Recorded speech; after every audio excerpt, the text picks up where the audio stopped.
What you see is what you get. Wfng. Fly nerds. You see it and say it. Yeah, you see black excellence and intelligence. We now combine. Fly nerds on the verge of connecting the minds. North, south, east, west over digital lines. Catalogs of the culture inside. Seen it with our own eyes. We done been through the trends and phases. The names and the legacy, the changing faces. We can't talk shop, only dealing the truth. You tuning in to the Fly Nerd group, so let the peoples in. Yeah. Wfng. FNG. Fly Nerd Radio. Yeah. So let the people in. Wfng. Fly Nerd Radio. Ladies and gentlemen, and ladies, all Fly Nerd and Nerdettes, you are now in tune to the first and the last podcast of Chicago. WFNG Fly Nerd Radio.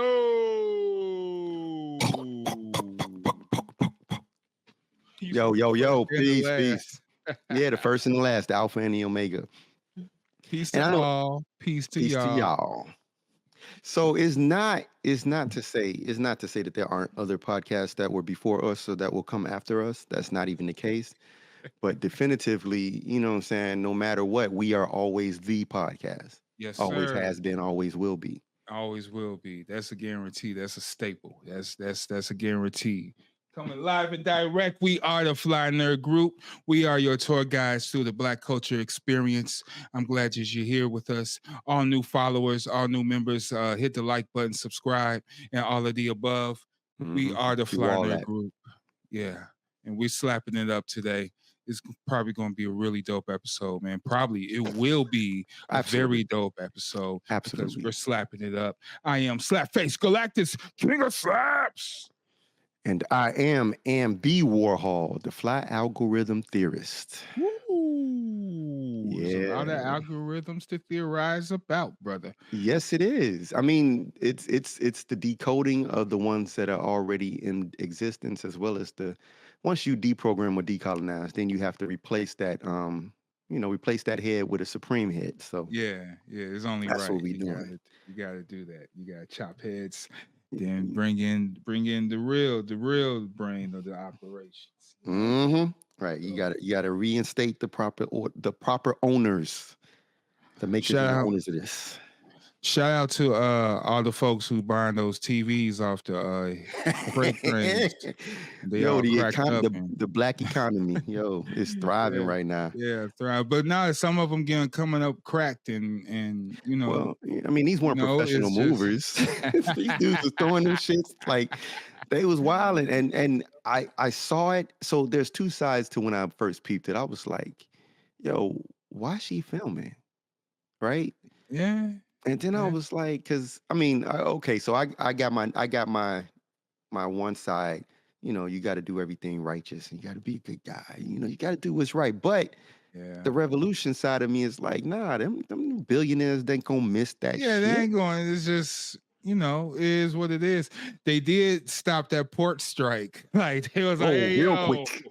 Hey, yo, what you need? What you need, fam? What you need? Nah, they pulled that. They shut that down so fast. You forgot it was even supposed to happen. Right. So luckily, you took the opportunity. They do that in the suburbs all the time, man. So it is kind of like, it's retail, man. You chop it up. They have their margin, their buffer budget, where like the loss leaders.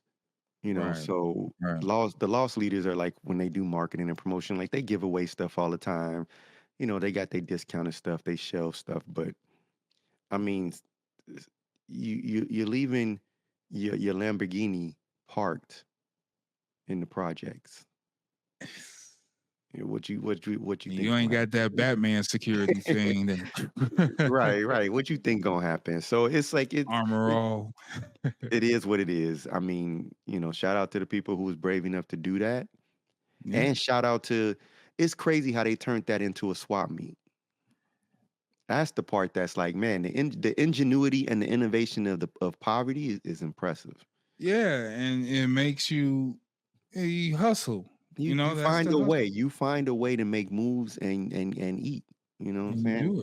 And once you do it and you in it, you know, it is what it is. You deal with the consequences later. Yeah, you got to eat first. You eat Yeah, first because yeah, you know what are the consequences? There are no consequences except starving to death. exactly. And we're not going to starve. So here we Nah. go. We got to do what we got to do. And we're doing what we doing is providing you the realness. We are the Fly Nerd group.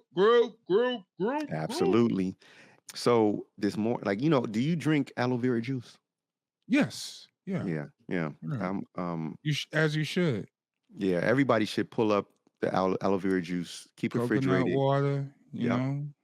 It's the hydration, it's the rejuvenation, and along Yeah. with drinking the aloe vera juice, you should definitely do a fast every so often. Not the intermittent fasting, but actual fasting, where you abstain from solid foods or anything that you have to chew for a period of time. Usually, what qualifies it as an official fast is anything over a 24-hour period or longer. Yeah. Yeah. And you could practice that on a daily. Actually, no, my OG do that a lot, you know, and she ain't, you know, she said, I don't, you know, at certain times you don't eat, and then certain time, like you don't even eat breakfast, you don't eat till like afternoon, you know what I mean? Like the actual time, you know, and it's like that whole period, you just, you know, solutions, water, juice, whatever. But, you know, it is a form of fasting and is a form of discipline for your body as well. Yeah, I mean, the discipline comes in and it's low key discipline because you don't realize how much out of control you actually are and how much you surrender to your emotions. Yeah. And there's this whole thing of saying, like, you know, being reactive and reactionary, which means that you allow whatever external stimuli to dictate how you respond. Right. And then there's this thing called responsibility, which is your ability to respond according to how you choose. That's when you're being responsible for yourself. You know what I'm saying? Versus just Trump said this. You know, I'm gonna do that. Pow, bang. Is a cause and reaction. You know, cause and effect. Yep. You know, all of that makes sense. And you know, you jump the gun. Sometimes, you know, it's too hot. You know, gotta slow down. Gotta slow down and peep everything. I guess that's what J. Cole did, right? He had to slow down and peep everything, and then he had to come back and start with the he took control of it from the perspective of, you know, he could have reacted to what was affecting him, but he instead said, I will maintain myself as the cause. So he let them do they cause effect reaction blah, blah, blah, ad infinitum, and then he pulled up now he's the cause. So now he's setting the pace of what happens next. So he's in control. Which was real. Like it's a very interesting spin on it, and I don't even think it's a matter of him wanting to battle or get into that, because I don't think that's even a concern. I think that and I'm gonna be 100 with you. I don't think anybody surpassed what he had did on the shit he deleted. When I think about it. And I agree, because those were some bangers. We did talk and review those, and not bangers in a way, but I meant like in terms of his aggression. The things he was saying. It was like, all right, dude.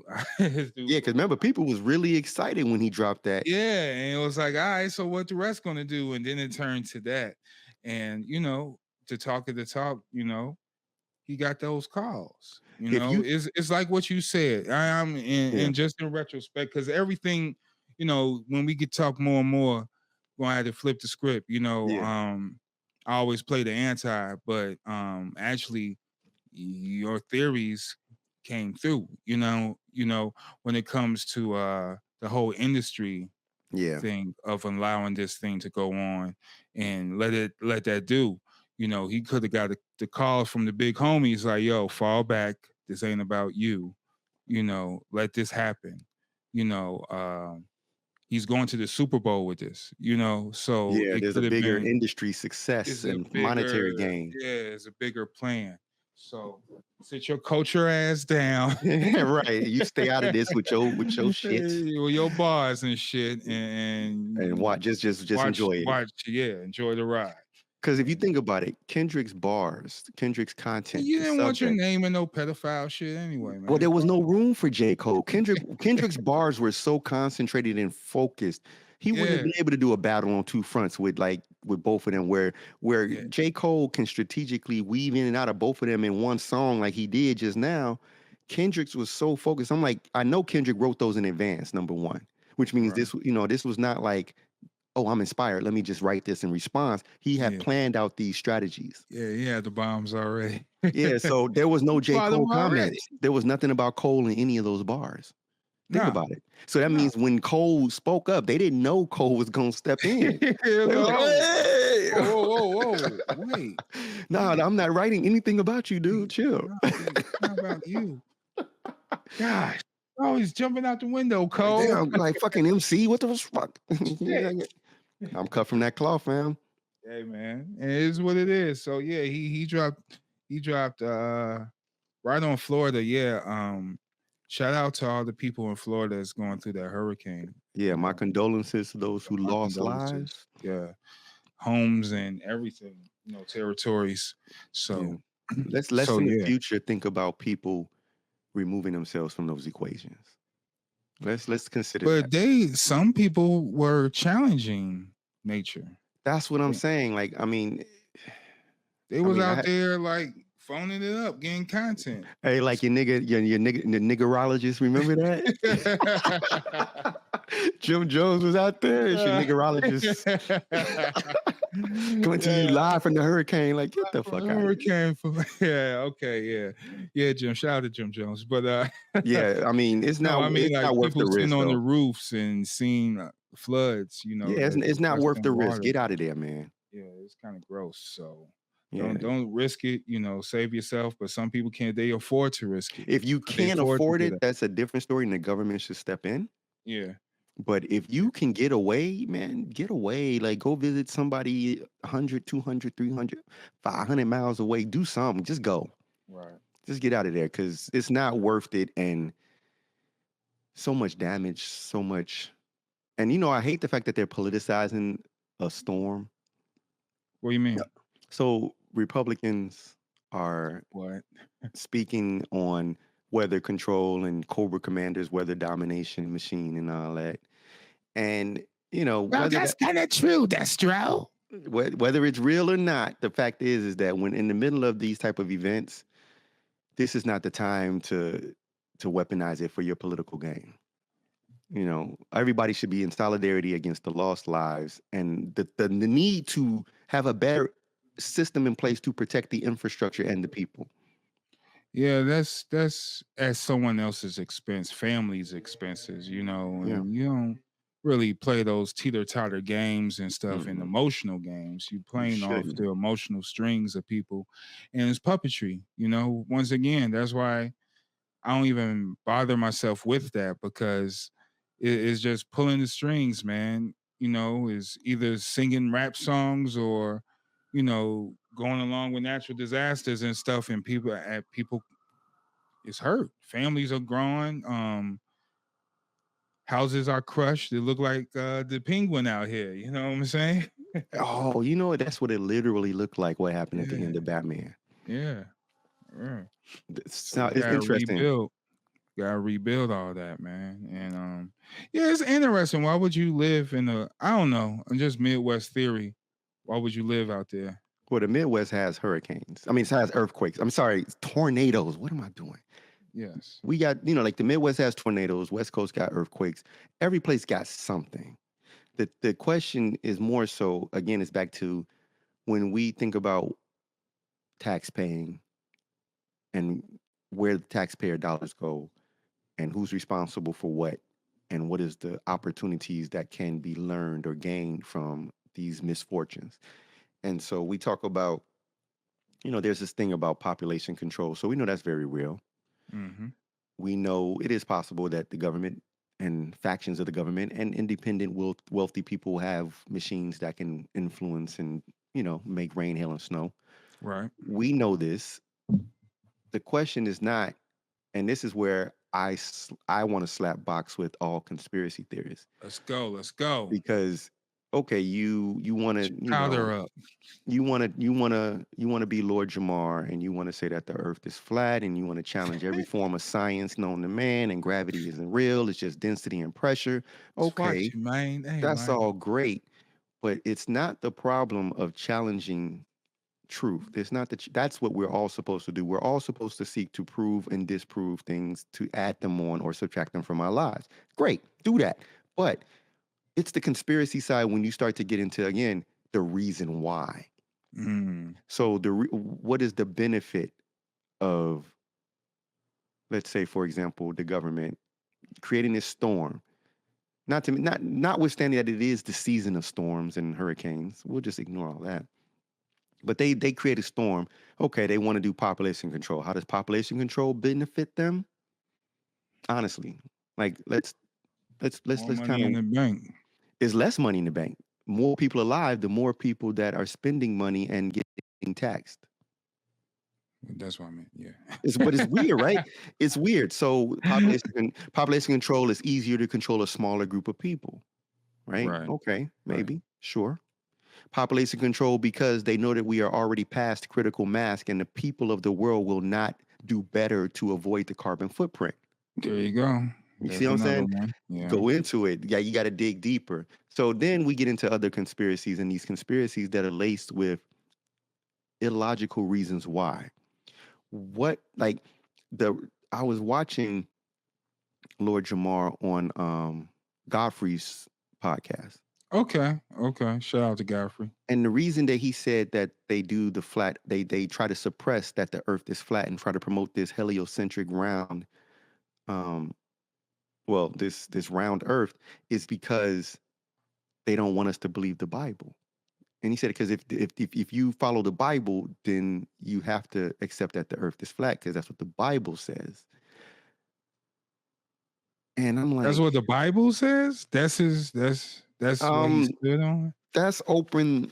That's a whole nother. So you have to be careful with anyone who ever says the Bible says so. Yeah, that's what I'm saying, right? It's like which version, which version and where, because it got to be some underlying science facts then.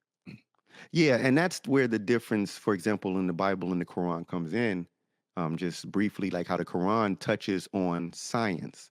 The Quran speaks about sperm and egg.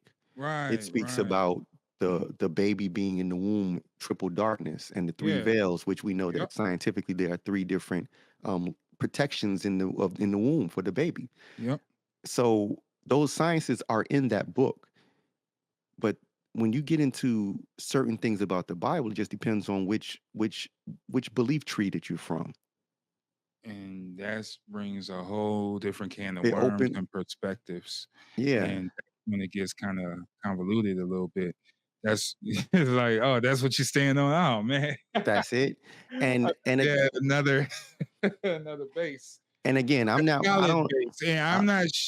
here to shame or put anything that anyone believes in things of that nature. Fly Nerd Group is not here to alienate anybody. But, I still think it should be a more solid base, just to say that. It's worth the conversation. And the conversation has to center around, what are we really trying to accomplish? So you tell me that the entire goal of a conspiracy, it's to control people. To control people to what end? And you just have to, just like we did that whole walkthrough, to give a reason why they could, make the weather. But how do we know who is making the weather, for example? How do we know it's the Democrats specifically? Like the Democrats are not organized. I heard Thor is a Republican. Thor is very wealthy, so it makes sense. and Thor has, actually, you know what? Would Thor be a Republican? Odin would. Odin would be a monarch. I don't think he'd give a fuck. Odin wouldn't care about none of this. They can care all this. It's all mine. Right. Odin's not giving you a choice to vote. I am the All Father. Right. Bitch. You know what I'm saying? Like, that's it. That's it. That's it. Loki now, on the other hand, Loki. I see definitely. Loki. Yeah, I see Loki as that. He President could Loki. definitely be a Republican. Yeah, President Because Loki. he would definitely because he wants to convince you that he's right when he's wrong. Right. He wants you to believe that he has your best interest at heart when your best interest in his perspective are really just to serve his best interest. Yeah. You know what I'm saying? But no, like if you're gonna ride with a conspiracy theory, great. But put the science into theory. If we take away the scientific aspect of theory, and we don't have to get into whether you believe that one version of science or this type of science, or some people be like white science, which ain't no such thing. It's just science is very specific. You know what I'm saying? What Like about weird science? weird science is what I'm on. Yeah. Weird science, Yeah. But no, if you subscribe to science, and the fundamental element of science is knowledge.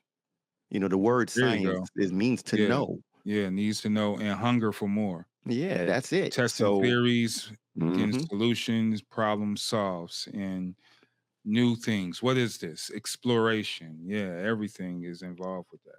Yeah, get your ducks in a row. And the truth of the matter is the only conspiracies that even matter are that Scourge. Yeah. Scourge face is always the same, no matter what version he is. He has a weird Scourge is hilarious. But no, it doesn't matter what your conspiracy that you subscribe to is. If knowing about this conspiracy is not going to aid you in obtaining the 12 jewels, so to speak, if you're not really able to improve your quality of life, if it's not going to help you get food, clothing, and shelter at a higher level, or if it's not going to help you remove the veils of confusion from your people's peers and everybody close to you, then what the fuck does it matter about this conspiracy? Like, at the end of the day, does it actually matter? That's the real question. Like, let's say, like, whatever conspiracy, insert your conspiracy. If you put that conspiracy and say, okay, yeah, the conspiracy is true, they were covering this up. Once people know that it was not true, does it matter? For example, Bigfoot. Does it matter if Bigfoot is real or not? Just something like on an everyday basis for the people who was just going on the trains and getting TVs. Does it matter if Bigfoot is real or not? That one of his ass popped out that train. It would have mattered then. It would have mattered. Oh, he's sleeping on the train for transportation. Oh, yeah. Who disrupts my coronation? Yeah. Oh my goodness. But you know what I'm saying? Like, that's where my conspiracy conversations end. If it doesn't affect, all right, but it's relatable conspiracies too, man. As I said, if it doesn't relate, the then workplace could have conspiracies. Those are basic ones. I can deal with those better. But the ones that are super califragilistic, you know what I'm saying? Like those conspiracies that say that Norman Reedus is like those type of conspiracies. And oh shit, they have the whole plot for Doom. They have Spider-Man 4 plot, and everything was going to happen. Movies that ain't even been scripted yet. They haven't even turned on the camera at all. It's like, this is hilarious. They got footage of the next Avengers. Like, how? Are they done processing these contracts yet? Like, they ain't even signed on people. They already know everything. The costumes ready already? Okay. Yeah. All right. Yeah. But this is all tying it in because make a movie in 30 seconds in one meme. But this is how we move, because the whole world right now is so locked into what I call to quote Han Solo, delusions of grandeur. And these delusions of grandeur have people believing that whatever they can conjure in their mind is reality. And not reality in the sense that it actually happened, but that because I believe it's strong enough, that whole the secret shit. Like, there's people that think some shit that's really crazy, and you can't tell them otherwise, even if you present evidence. But not only that, they want to be the first. They want to announce this information, either if it's misinformation, false, or true. And if it's true, then you're actually releasing spoilers, by the way. You're releasing the information way too soon. And that's why cats do reshoots. If I was a smart director, I'd throw the dummy shit out there, let you boys eat it up, and shoot the real movie over here. because it's just ridiculous. It's just like everything is a hot flash for likes or information or fake conversations where it's just distractions, because it's not real. Mm-hmm. Not real. Even if it's film, movie, real life, it's bullshit. It's not real. So Hey, shout people. out to James Gunn because he keeping it locked down. Yeah. He's not Yeah. even giving people enough information to create their theories. But people find something and they still find something to talk about, man. So I'm glad you brought that up because actor Aaron Pierce, he was recently casted for Green Lantern. For John Stewart. Yeah, for John Stewart. The Everyman Lantern. Which is dope. Super dope. Yeah. I'm okay with that. I'm 100% okay with anybody that Gunn cast in any role. I can't think of anybody he's cast yet in any film that didn't swing and hit. Right. I mean, we can take it all the way back through the phases of like time. I'm just like, I trust Gunn when it comes to filmmaking. I trust Gunn when it comes to his vision, and I trust him to do the right thing with integrity when it comes to these characters. And I don't have a problem with Gunn too, and I think people forgot, man. It's just a funny divide now. Everybody just divide and try. It's divide and conquer, man. It's like, okay, you could watch all the Guardians and Slither and all that stuff, and and what's the black? What is it? Brightburn. And appreciate that. But then when it comes to this, it's he's a horrible person, and this, that, and the third, and all this mudslinging. It's like, where'd that come from? Yeah, where'd that come from, man? Where'd that come from? Oh, Suicide Squad wasn't that successful, so wasn't your movie. Fuck out of here, It's like, what the hell going on here? That was a good one. No. It's what it is, man. Let him cook. And if he could do Guardians this way, he got the lead cast of DC film. He gonna take it to some places where we haven't seen it before. I'm already on that. As far as the casting go with Aaron Pierce, hey man, I just flashed his picture up. He looked like dude to me, like straight up. He looked like dude to me. If I was in the room with Gunn, I'd be like, hey man, let's just try a shot with dude, because he looked like dude. Now some people are talking about they wish that they casted a more dark-skinned thing to a point where they're pulling a colorism card and saying that Hollywood is known for whitewashing, of course, and there's facts, there's truth to that. I'm not arguing that. I'm not arguing that. But just every little thing, man, like, so they said they would prefer a darker brother to play this role. But this dude ain't Drake. Like, what are you asking for? This dude is not, what's his name? Cuba Gooding Jr. Like, what do you? What's wrong? I'm just saying, he's not even on the lighter side of the brown, like the yellow brown. Y'all act like ain't no black actors. What's Daniel? What's his name? Get Out Kid. Yeah. Get Out Dude. He was in all those movies for the past few years, man. He couldn't escape them. But I mean, it's like, for one, why are we even entertaining? So I challenge people to tell me who is the first person to bring up that conversation online. I guarantee you it wasn't one of us. No, it wasn't one of us. Of course not. But no, I mean one of us. I don't even think it was a black person. It's some black people. They snatched up some stuff from media, YouTube media picking up stuff. It's a conversation and spreading, and it's a strange conversation. It's a very strange conversation of how they want it. Because all right, they said the creator created him dark skin. I don't care about that shit. But dark skin, there's like, what does that look like? What does that actually translate to? So like, y'all going to trip on Don Cheadle? Y'all tripping on Don Cheadle then because he's darker than. I mean, so that's what I'm saying. I really want to know what the context of the person who came up with this conversation is, what their mind state was. I think it's an agent. That's what I'm saying. I'm thinking this is designed to cause confusion. Because yes, exactly. Divide and conquer. Instead of celebrating and just say, all right, we got a good actor that kind of looked like him, and let's keep it moving. Now they want to bring up this shit, and it's like, All right, dude. Yep. It's either we can't be happy or someone send this seed up and y'all just eating it up like little Debbie cakes. Y'all need to put that bullshit down. They want us to think we're all different, and we fail to realize that complexion does not negate your originality and your melanin. You are a black person not just because of darkness of your skin. Right. It's a couple of factors, but at the most basic level, like we the same. Let's just chill. Let's just chill, dude. let's embrace the diversity that we can produce from our women.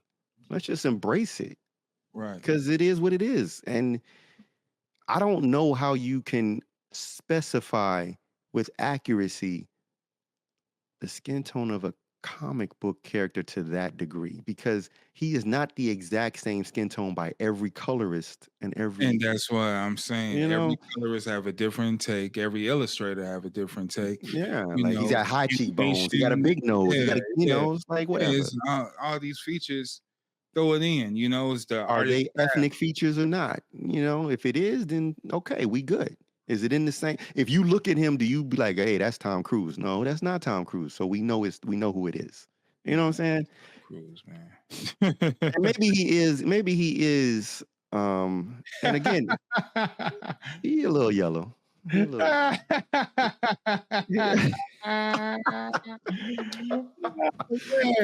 don't care either way though. It's like when I see him in movies, what's the movie that he just did that was everybody was watching? That was The Ridge. That was on that Walking Tall type, like Walking Tall. What's his name?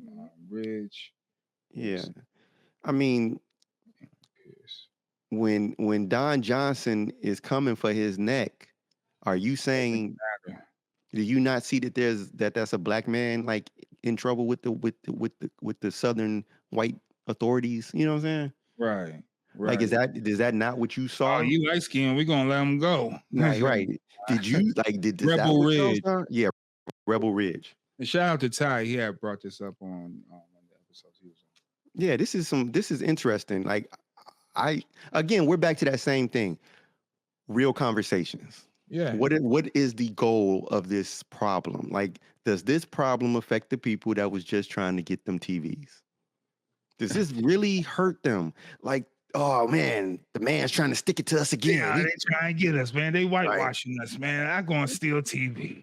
Like, get out of here. Like, this is not a real problem.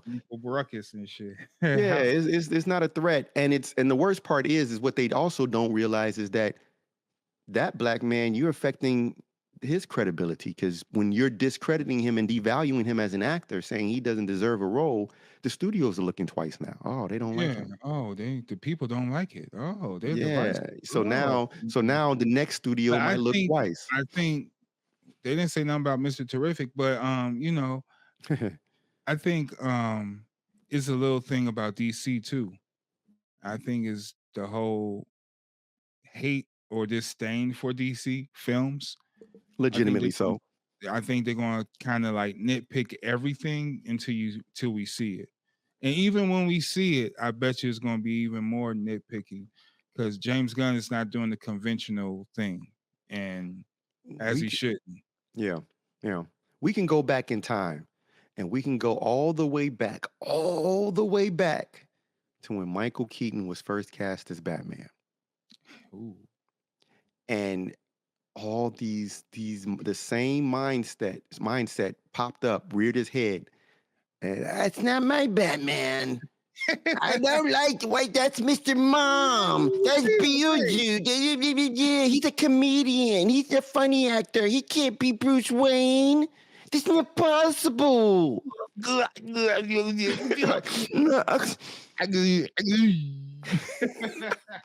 So they went through all of that, right? And then, they shitted on it, trashed it. It wasn't the internet back then, so this was just conversations that it was editorials, it was people, it was barbershop talk. Yeah, it was the conversations in the cooler, around the water cooler. Yeah. And so boom, the movie comes out, and oh my God, this is the best, the greatest movie I've ever seen in all my life. Yeah. So then we could fast forward, right? We can go a little further ahead.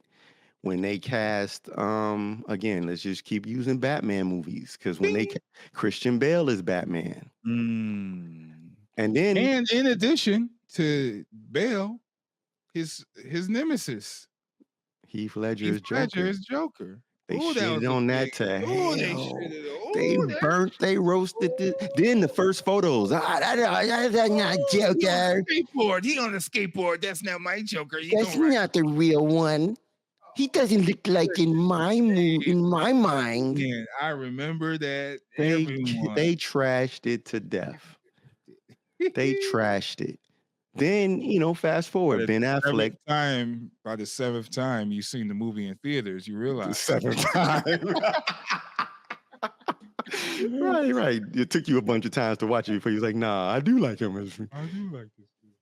But no, they did the same thing with Ben Affleck. As soon as Ben Affleck get cast, it's not gonna work. Which I will arguably say he has one of the most toughest scenes as Batman. He's the only person next to the new Batman who they also tanked and trashed when he first got cast. Yeah. Them two have the only actual fighting Batman scenes. Like real Batman, like whooping ass.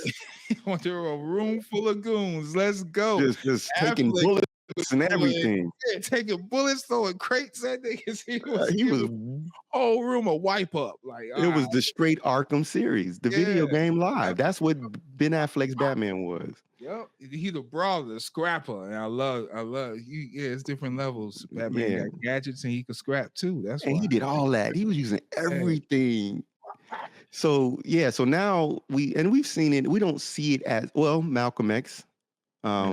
Denzel Washington, people were trying to trash Denzel. Yeah. Because he was dark. That didn't stink. Okay. It didn't stink. You're right. Because he was dark. Yeah, I do remember that too. They said he was too dark to be Malcolm.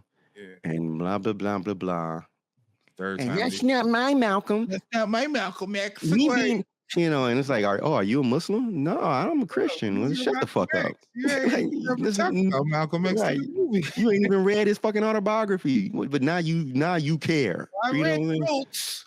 Yeah, exactly. It's like, so yeah, we are. This is buddy. It's not reserved to black people to do this dumb shit. But at least we not do. But the problem is we're doing it over complexion. Yeah, that's my problem. It's we're pulling the colorism card on ourselves, and that's a no-no. That's a no-no, and we're falling for the bullshit. And it's ingrained in us. Just stop it, because I mean, if you want to find something else to complain about, that's cool. But really, we shouldn't be going on this level, because if the shit hit the fan, are we gonna go on that level? Like, is it? Yeah. Can Drake get in the room? Can Drake into the fortress? Actually. Which is funny. I had a light-skinned friend. He saw Black Panther. No way, I'm not trying to be. But it just go ahead. And he was like, I don't think I'll be invited in Wakanda. And that was a whole. Hey, that's fucking hilarious. Yeah, that's a hilarious word. That's hilarious. Like, I don't think the Avengers can come into Wakanda, but you can't. That's see. You know what I'm saying? Like, our mind state is fucked up, but it's generational. It's generational trauma, and it's generations of us being fed colorism to keep us divided, because on the plantation it's easier for the slave master to control his enslaved and accosted if they're already divided and fighting amongst each other over petty shit. Yeah. So, there's layers to that psychosis, and it's back to what we were saying earlier. You have to be the cause to decide what you're going to allow to affect you. You got to control your thoughts. You can't let that shit go. Just out your mouth, fly out, just whatever you want to think about, even if it's not good, if it's not healthy. We have to think of the things we say as food. Mm-hmm. And am I McDonald's? Or am I soul vegetarian? You know what I'm saying? Oh, there you go. Like, what am I feeding people when I open my mouth? Like, am I healthy chicken? The church is chicken? I'm docs. You know what I'm saying? Like JJ Fish. They said don't go in no JJ Fish because a murder happened in one of the JJ Fish. Well, let me tell you something.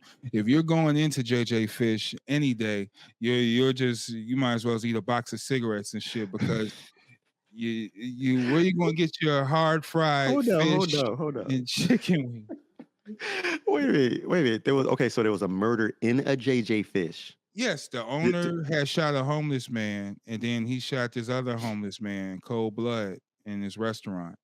And a lot of people was posting this on the net saying, don't go to the JJ Fish. I think it's on somewhere South 70th or 80th or something like that. Oh, Somewhere. word?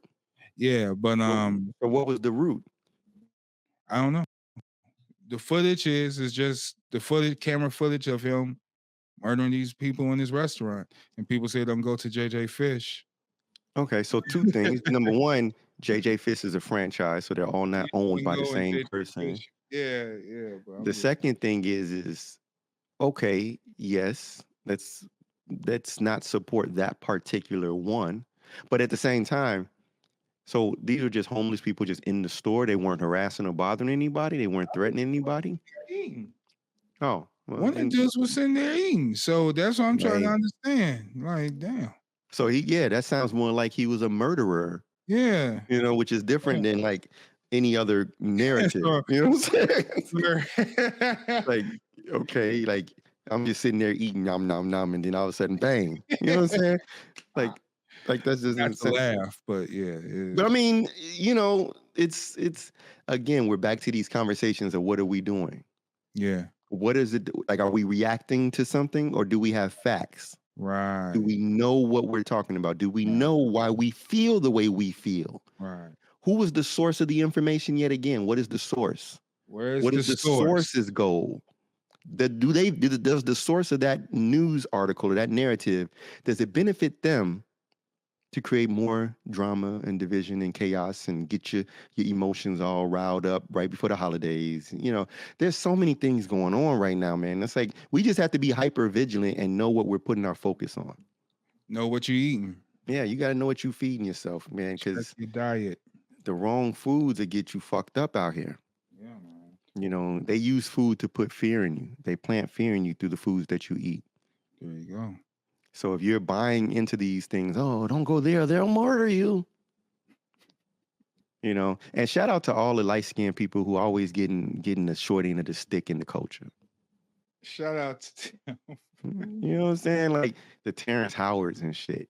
Hey man. I try my best. It's because he light-skinned that they don't respect his scientific theories. You know what I'm saying? All the yellow seeds get fucked over. Oh, I heard about that.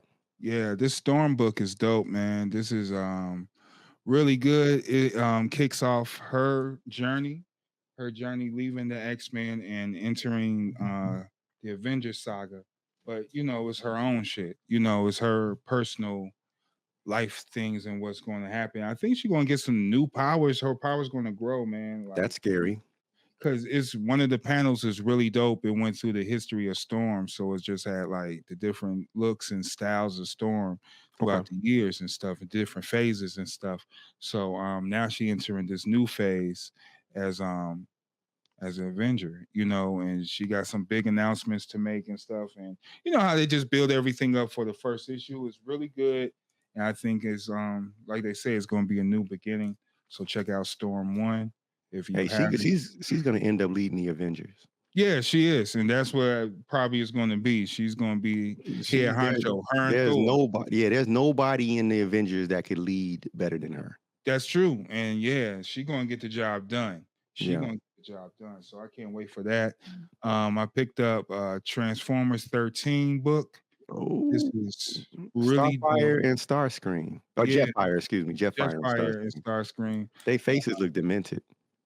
It does, because it's crazy how this is the Starscream origin story. So him and Jetfire, it was buddies and shit. So they was buddies on Cybertron. It's just when the war just started and shit. And Jetfire's like, yo, fuck this shit. I'm about to just go and travel space. You know what I mean? Like, I'm done with this shit. So I ain't signed up for this. Yeah, Starscream in the neutral. He's like, I'm still gonna just chill. He's like, I don't mind shooting the motherfuckers. Like, And he had another homie, and they was cool and shit. And the war popped off. The homie got popped out, and it was like, shit, man, this shit real. Yeah, and guess who emerged from the fucking smoke, man? Motherfucking Megatron. His first appearance in this comic book, like in regular. Is smoking Starscreams, homie? Yeah, they smoked Stars. The Autobots, the war was kicking off, and they smoked Starscream, homie. So Megatron come out he was like, oh, so Starscream is like, excuse me, I'm too excited. Starscream is like, yo, what am I going to do? They killed my homie.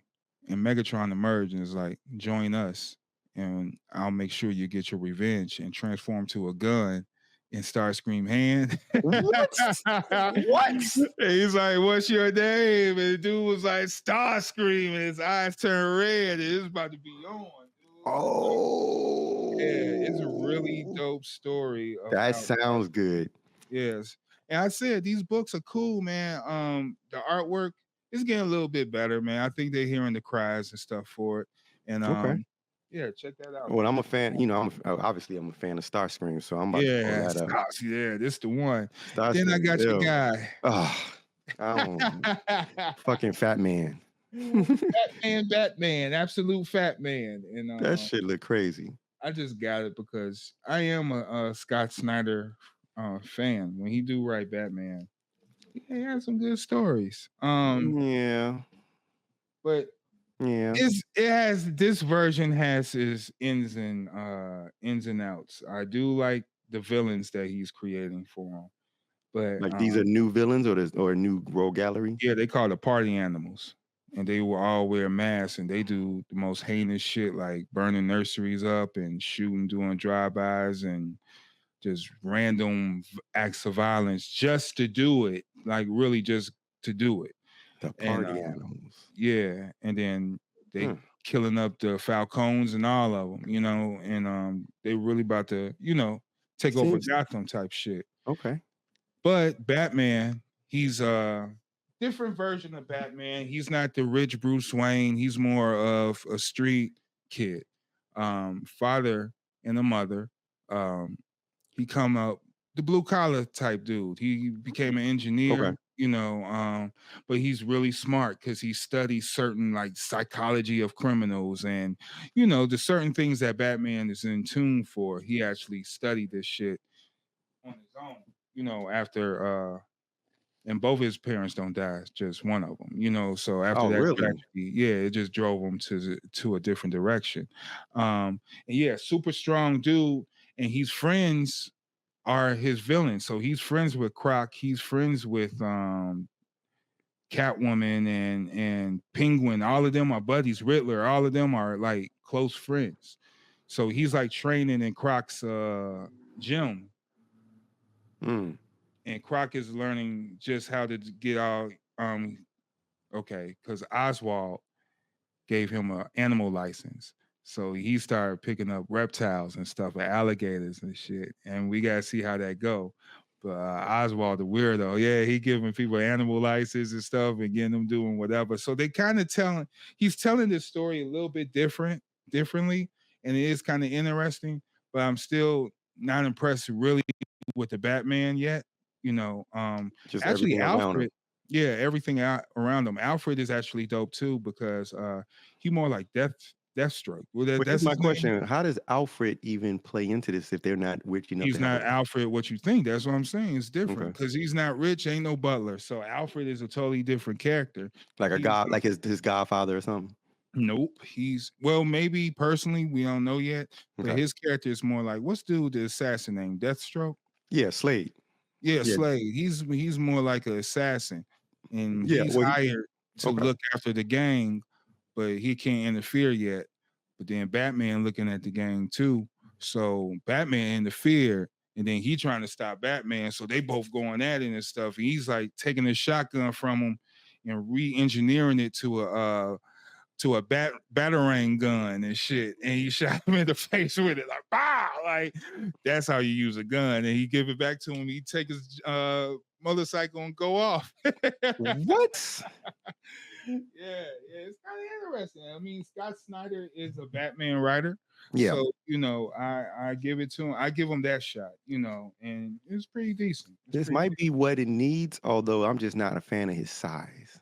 Yeah, I don't believe he be on swinging off a rooftop. Look at the size of his head compared to his body. Yeah, and ultimately they could have made this dude a different character. Like he didn't have to be Batman per se. He didn't actually yeah, it could have been all new characters. It could have been all new characters. It would have been cool, but yeah, that makes sense. It is what it is. So that's all I got for the comics right there, son. Hey, backtrack because you mentioned Storm, and I was thinking about another person, Storm. I did not like when Halle Berry was cast as Storm.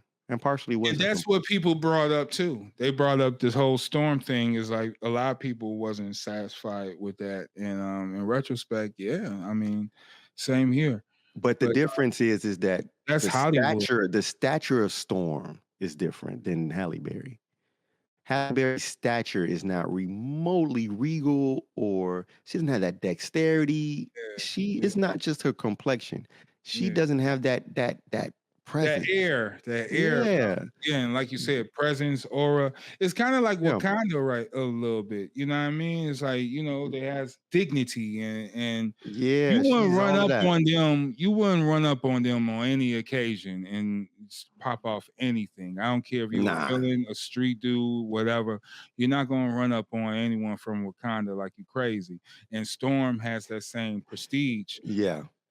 Even more because she's Storm, G. Yeah, like, she's not just a person. Yeah, that's how this comic is. It's like she's the one. She's elegance. You know what I mean? She tell you will respect me. Will respect me or else. And I ain't even going to swing a hand at you. I ain't even going to throw a whirlwind at you. You just off the top.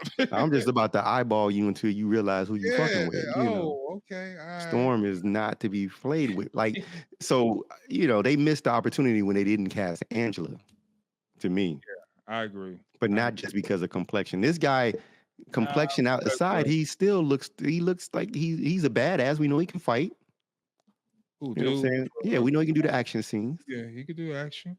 And he can do the action. He got the size. He got the height. He got the look. To me, hey man, I refer to the cartoon one. Like, dude, you look like the cartoon version of Jon Stewart. Like, yeah, just shave off the beard. Yeah, it's just, man, dude, there's a lot of similarities. I would have picked him personally if I was a casting director. So, hey, it is what it is.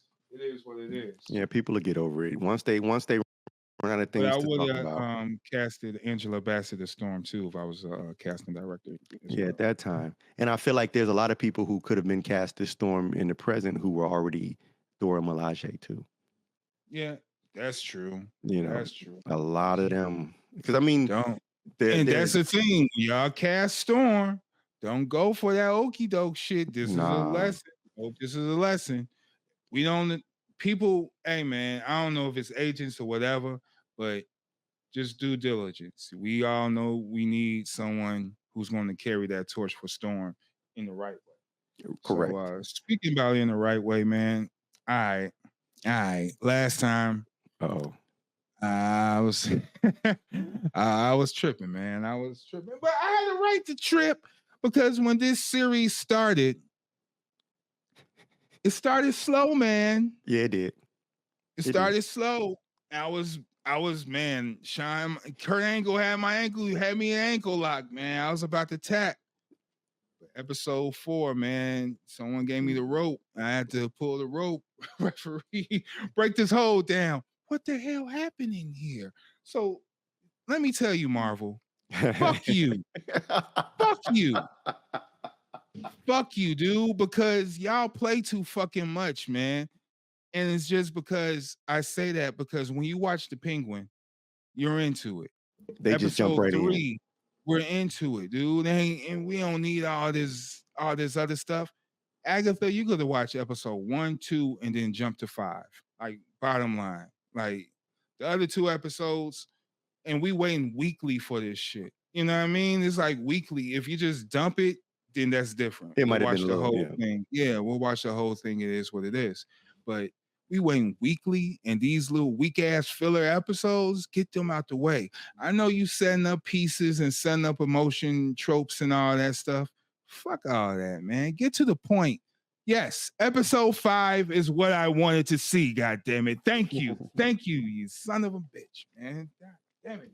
They did their thing. Was dope because you actually seen the veil lifted on everything. And that's what I wanted to see. Agatha was acting like she was nonchalant. She acted like she didn't know what was going on. She was just going along with the ride with these other witches. And no, she even said it at the beginning that each witch die. And if you notice, not Wanda, but Agatha gets stronger each time. So she's taking their powers, and yeah, it finally happened out in the open. Oh shit, Wanda, Agatha, you full of shit. It is what it is. And she was playing the role. Oh, I couldn't control it. He's like, bullshit. Yeah, bullshit. I see you. And then she just was like, oh, okay. So since you wanna come correct, all right, then you my pet, then boy. Hey, all right, bitch. she and then when she flipped on him, he flipped back. He's like, oh, witch for witch, motherfucker. You're right. You thought I was just a pupil? No, bitch, I don't need none of this. I don't need this. This is just a man doing what witches do: trickery, deception, deceivery. When Agatha first was revealed, it's like what you said. There's a certain part of the show when you see Agatha for what it's worth, her real life face, how she actually looked. It was 3 phases of that. It was the mysterious look, you know what I mean? The mysterious dark look. And then even when she went back in human form, that scene, that was Agatha. You know, that was and Catherine Hahn did a imitation of the other lady too. That shit was great. Crazy, yeah, dude. I was like, yo, she pulling out the chops. Yeah, she putting it in.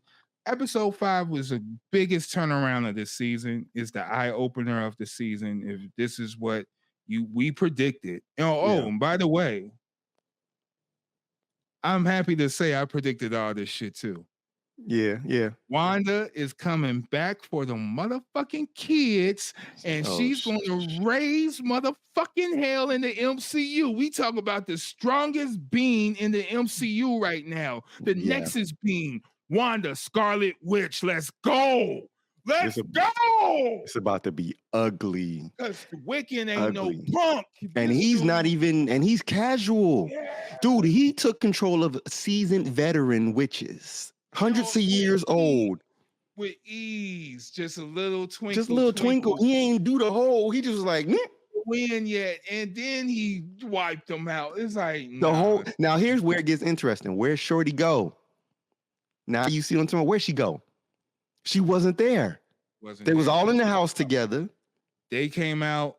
She didn't come out. Where did she go? Where did she disappear to? Some saying she's deaf. That's what. But even if she is deaf, what they did in Luigi. Deaf. It was her talking. It was her fucking with her. That was her. That was her. That was all her. So she gonna play another role in the back. We don't know how that's gonna go. But did he know? Did Wiccan know that was deaf? Did they know each other? Was this all a part of the play? That's what we got to figure out because Wiccan is on his own shit now. We all know that he wasn't really with the witches. He was kind of like looking out, looking in, and then playing when his role. He saw that Agatha, he was getting revenge for his mama. He was getting revenge for his mama, but so this could have been an ultimate ulterior move on his own. And yes, he's going to bring back Wanda, and I guess those rumors are true. She going to have a spinoff and go and find her boy, the other boy, because Speed need to be found too, which probably going to lead to Doctor Strange, and we figure all that stuff out too. But yeah, I predicted it. Wanda coming back, she getting them damn kids. And Dr. Doom, if you coming around, I want to see that. I want to see you. But let's forget Dr. Doom for 1 second. Let's talk about Denzel. Dormammu Washington. Let me tell you something. Dormammu fucking Washington. This dude. So the story, the rumor. Can you imagine this? It's like if Denzel Washington is really cast as Dormammu in the new Doctor Strange movie. It's going to be the most entertaining Marvel movie that I'm going to sit down and watch because I'm going to take this on other levels. I hope it's a Frank Lucas Dormammu. I want Frank No, Lucas. no, he gonna pull up with the blue magic, literally. Slapping the table. What you want, Strange? Come in my dimension with this shit. So you got Denzel Washington, Benedict Cumberbatch, Charlize Theron. That's a good team. I'll fuck with that. Fuck with that. They about to go in that. Man, the dialogue is about to be splashing. Yeah, that's what I'm saying. Just let them talk. What's going on? Come on. I can't Denzel. I don't know what hell he. I hope this is one of those that I'm really hoping is true. Although I like the theory also that he may not be Dormammu, he may be actually an older king. I would prefer an older king. I would love the fact that he will be an older king, because that's even more there's even more dialogue. You know what I mean? That's even more shit talking and shit you could do. Like, dude, I killed y'all. I am the one that killed y'all. Right? You an Avenger? Do you know who? You ain't got nothing on me. You really think you could beat me? with the cock head and the cock head, the finger. It's like, oh shit. Hell no. Oh man. So that's interesting tidbit of juicy rumor. That's a good rumor. That's one of the rumors I like. That's a rumor I like, and I really even more than Cavill. I don't care about Cavill. Yeah, he was supposed to come back as Wolverine. I don't want to see that. I heard he's actually casted in the live action Voltron. I did see that. Which he's probably Lance. Of course. Or Keith. Of course. Yeah. One and two, blue or black lion. I wasn't running past him. He's the first one cast. He's probably the big ticket holder of that movie. So everyone else, I hope they don't go goofy with it. Don't put Jack Black in the movie, but you might put Jack Black in the movie as the king. Okay, I was thinking Green Lion. No, not Pidge. Hell no. Yeah. He's too old. Okay, right. For that role, but as the king, he could do that. But really, so one of the things that I'm worried about with Voltron. Wasn't the king purple? He was just a king. I don't know. The villains. The villain was the purple. Okay, never mind. Yeah, because remember the princess's dad. Right. But if they're gonna do Voltron, you got two sides to Voltron, which was what makes Voltron potentially a great story. You got the revolution, the war that was taking place, and then you got these random soldiers who end up on this planet and discover Voltron in the middle of this war revolution. Yeah. So then they end up in the planetary revolution because they're trapped there. So they got to figure out how to fight back on the planet. Right. And they just say, you know what? Fuck it. Yeah. So you remember when they first got there, they got imprisoned, then they escaped and crashed on that planet. Yeah, and that's when they went on their excursions to find the lions. Yep, they found one of the lions, and then it all just a trickle effect. Everyone. Yeah, I think had to put it together. Oh, these things form. Okay, and they got to do it different from. They can't. It's got to be totally different visually and aesthetically from Power Rangers. The movie? Yeah, because Voltron, they're very similar in concept. And so you got to find a way to merge Pacific Rim with Power Rangers. That's basically Voltron. Because they fighting the Robies. Okay, yeah, but I think it could happen. I think they could do it right.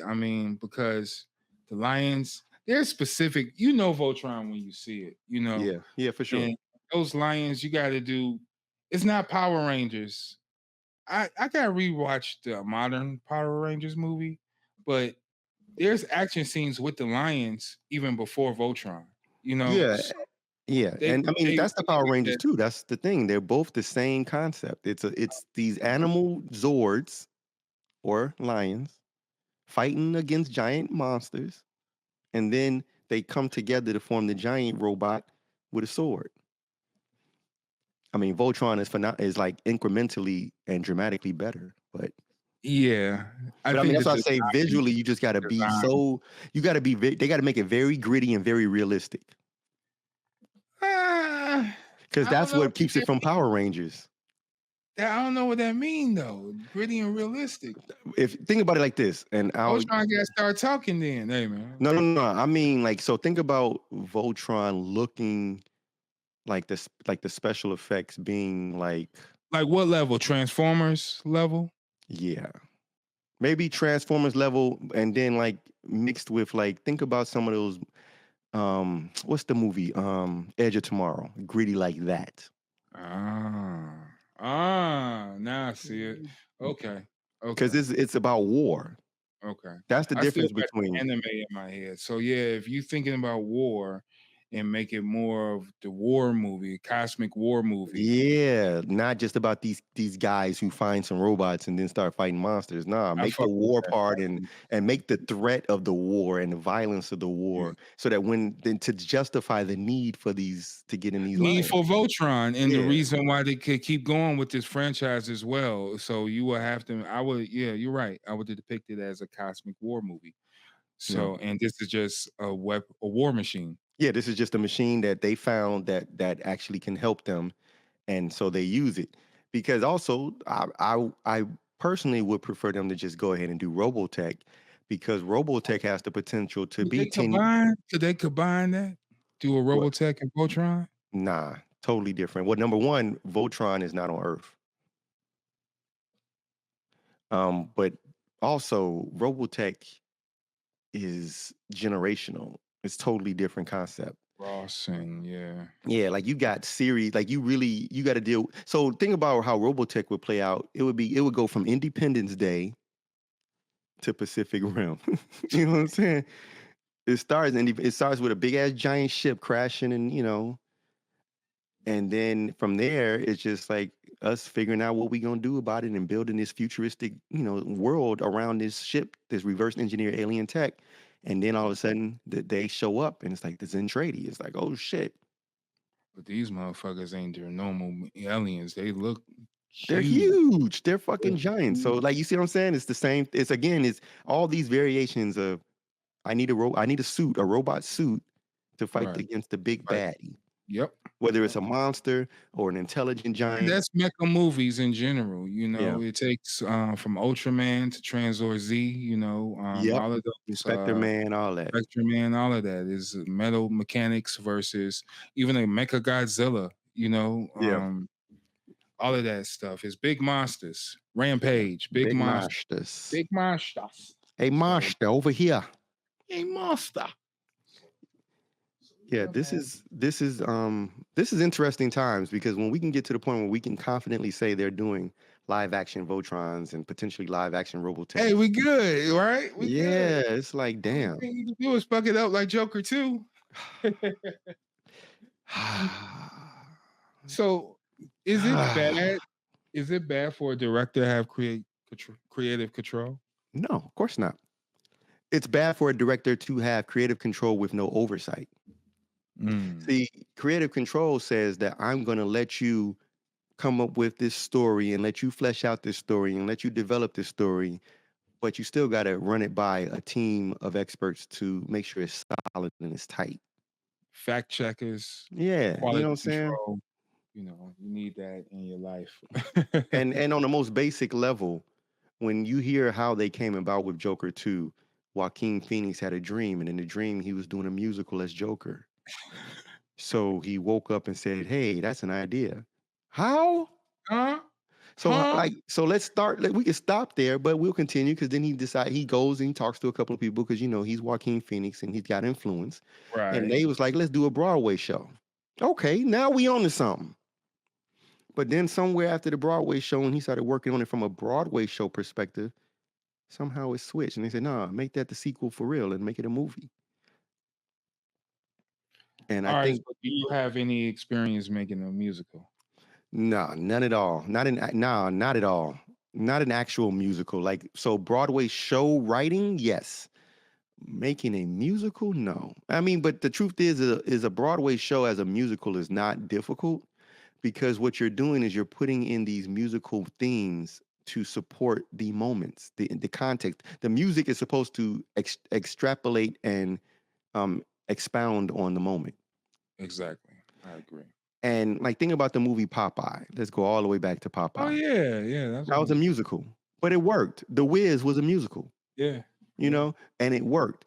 But also these were all billed as that.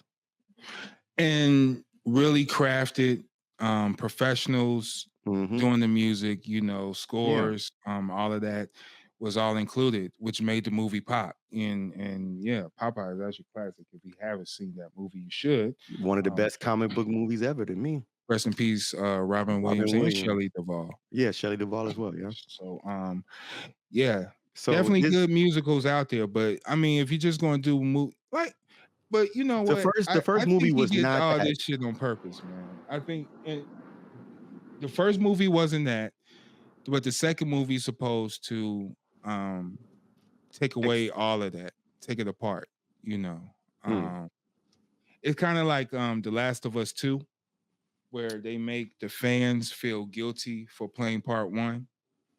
Yeah. And it's like you make a video game full of gore and violence with story. You know, everyone's gonna play it and love it. We're gonna love Joel and all this. Right. Now, second one, you're gonna kill him off and go on with this other storyline and make the consumer feel bad for enjoying the game and what it was created for.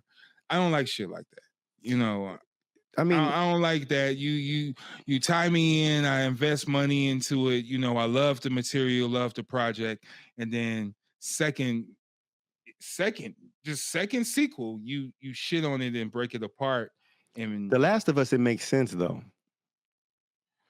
Why? Because it's violence. Well, because of the world that they're consequences? in. Yeah, it's the world that they're in, and The Last of Us, just like The Walking Dead, is a metaphor for saying those who survived. I understand that. I understand that. So the traumas and the breakdowns, like you're supposed to feel fucked up because you know you thinking you working with this person, and then all of a sudden, boom, that guy's not so great. You know, yeah. So there's a lot to that, but this is different because again, you make a very psychological, like a psychological movie.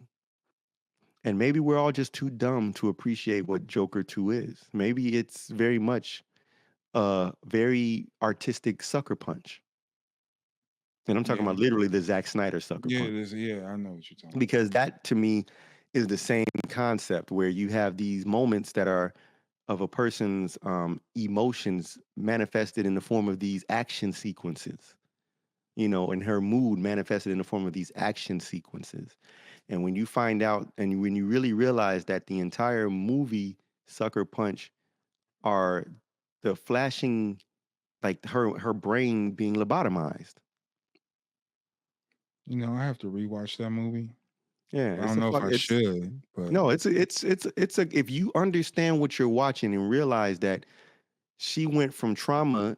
She went to the place, and the entire movie playing out, all those things that she was experiencing, the dancing, none of that was real. From the moment she got there, she got lobotomized, and all of that was happening was the synapses firing in her brain during the lobotomy. So all these flashing combinations of real shit and imaginary shit and emotions and traumas and all this shit merging together into these scenes, and she was just seeing a series of random shit, but none of it actually happened. Okay. All right. Which is the same. There's and I can't remember.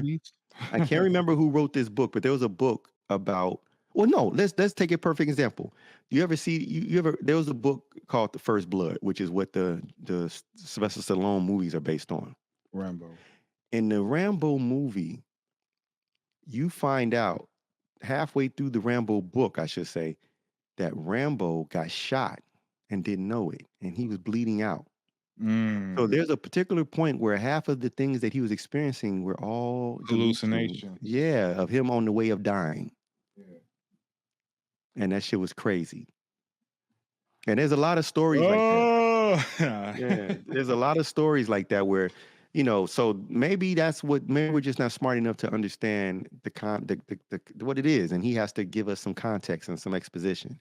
Or maybe it was bullshit, because I personally don't understand the nature of,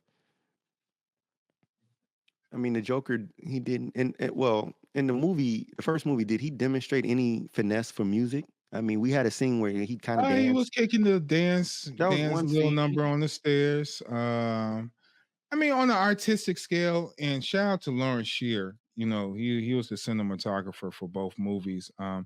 If I was going to watch the movie, I'm only watching it for his credit because he's a great cinematographer, and Yeah. he captures some great scenes.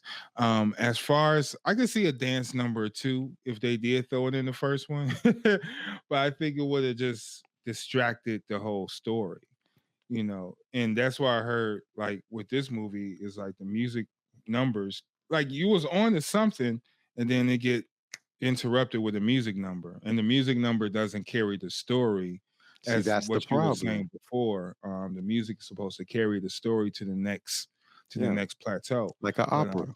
yeah, but that didn't that wasn't executed. And this is all speculation for me because I haven't seen it. Just like as Corey reminded me, I still haven't seen Transformers 1. Same. So, but I'm okay. I mean, I'll see it when it streams, you know what I'm saying? Yeah, I see it when I see it, son. Yeah, Because I'll see it. Transformers 1, I heard great things about as well, but I've heard both. I heard both. And but it seems to be doing well in theaters. That's good. Even though there's a whole generation of children who will see that movie and it don't matter if I like it. Yeah, and that's what I mean. If it was marketed differently, then maybe I would have gave it a shot. But I just didn't like how it was marketed, and I'm quite sure my instincts. It may be some surprises in there, and I heard there was some good things at certain points, but I kind of I can't explain it, man. Transformers, man. Hey, Season 1 DVD, How Life, you know what I mean? Like, yeah, it's a different conversation. Yeah, and then it's also you're reading the comic right now, which is a lot more realistic and a lot more mature. Yeah. And like, we know this dude, man, and it's like, and you see the camaraderies. There's friendships. No, there's actual friendships. Jetfire and Starscream was. And we know that friendship didn't end well. That didn't end well, but Jetfire was a Decepticon too. Yeah, and he There's quite a few Autobots that were Decepticons first. Yeah. So you know, it's the flip side. And hey, yo, man. I mean, like I said, the stories, you stick to your comics, like Sean say. Stick to the books, you know. Yeah, get your fix there if you're not getting it elsewhere. Yeah, and that's dope. That's dope. So I want to do a quick closeout on the conversation about the 100 slaps challenge. Let's get into it. So we established the 100 slaps. It's the creative challenge by Fly Nerd Group.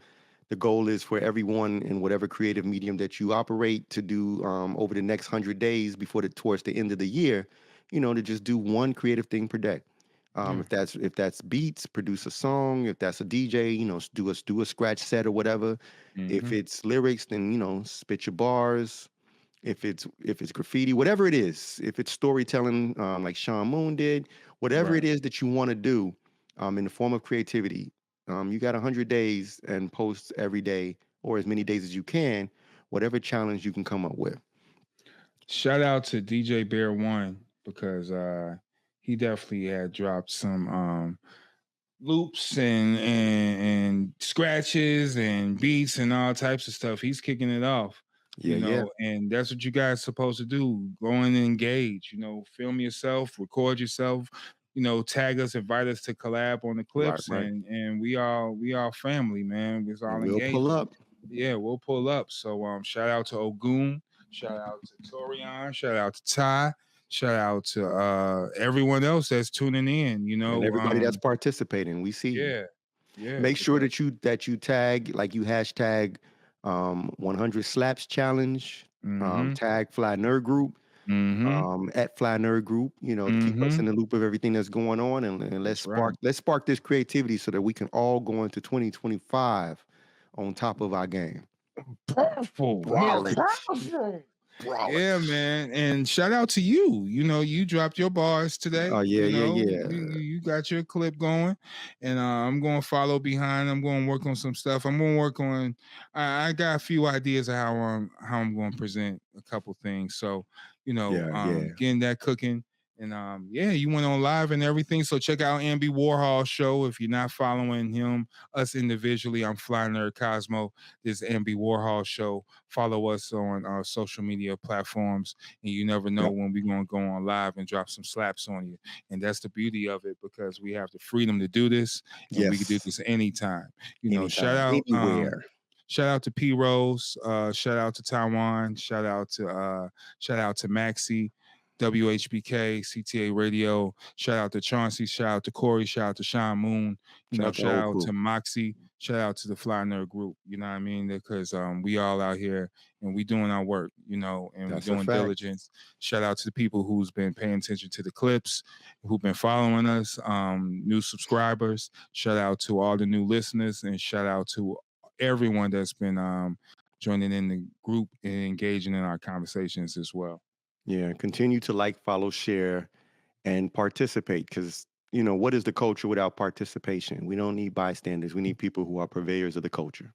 And fuck that shit, yo. Fuck that shit. A big happy birthday shout out to two of the members of the crew, man. Sean Moon, who isn't here, but happy birthday shout out. Happy birthday, happy born day. Thank you. That we getting the Starscream origin story around your birthday, Starscream. Hey, perfect timing. They know what it is. They knew what they was doing. It's hilarious work, man. Happy birthday to you, man. You do anything special, or what's cracking? No, I've been on work detail, and I mean, like, ethically, working behind the scenes on shit like this. You know, we got a lot of shit to do, and it's time to celebrate, but there's plenty of time to celebrate later.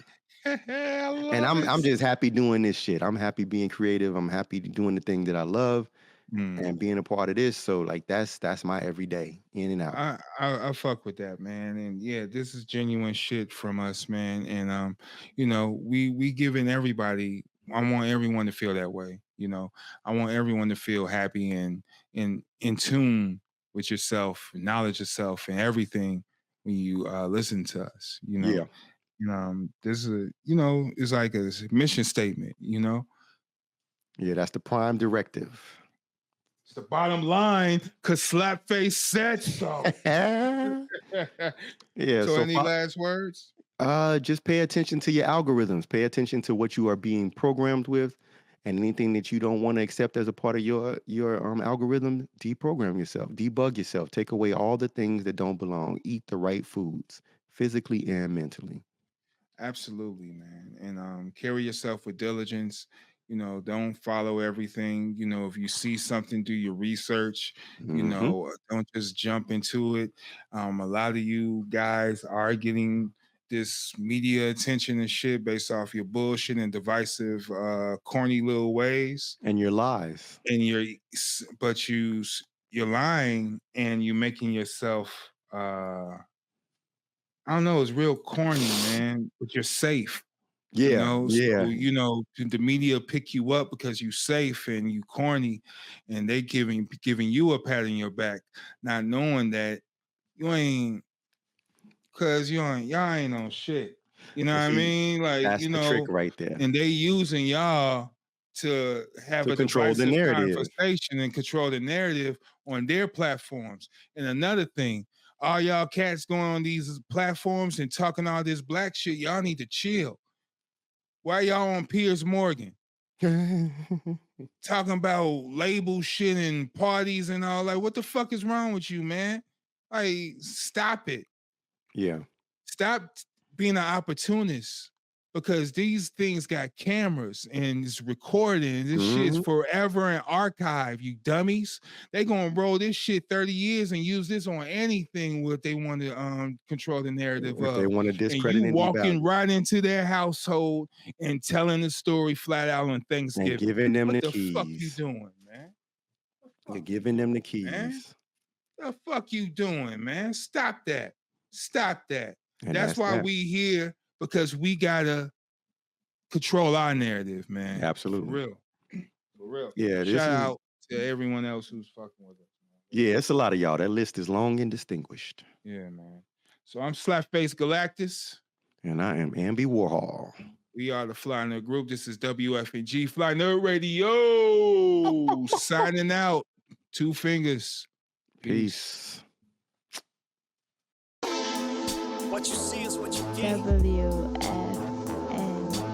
Fly nerds.